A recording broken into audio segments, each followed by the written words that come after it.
বাবা, এত রেডি সেডি হয়ে কোথায় যাচ্ছ শুনি? আরে তোমাকে তো বললাম বন্ধুদের সঙ্গে ঘুরতে যাওয়ার প্ল্যানটা কনফার্ম হয়েছে, আজকে তো যাচ্ছি সবাই মিলে। আমিও যাব। তুমি কি করবে ওখানে? এই শোনো, তুমি তোমার বন্ধুদের সাথে গিয়ে কি কি করো না সব আমার জানা আছে, অত কথা আমি শুনতে চাই না। আমি যাব, ব্যাস। তুমি 2 মিনিট দাঁড়াও, আমি রেডি হয়ে আসছি। ধুর, বন্ধুদের মাঝে বউকে নিয়ে গেলে সেই আনন্দ হয় নাকি?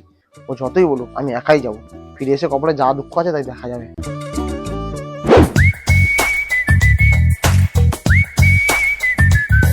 দাদা একটা কথা বলতো, তুই যে বৌদিকে ছেড়ে ঘুরতে চলে এলি, বাড়িতে গেলে তো তোর আজকে খুব হবে। তো কত সব সময় আমার বউ নিয়ে ঘুরতে গেলে ভালো লাগে না, কিছু বন্ধু বান্ধবরাও তো আনন্দ ফুর্তি করতে হয়, বল বন্ধুরা মিলে আসলে বউ নিয়ে আসলে কি বন্ধুদের সেই আনন্দটা হয় বলতো? যা হবে দেখা যাবে। চল।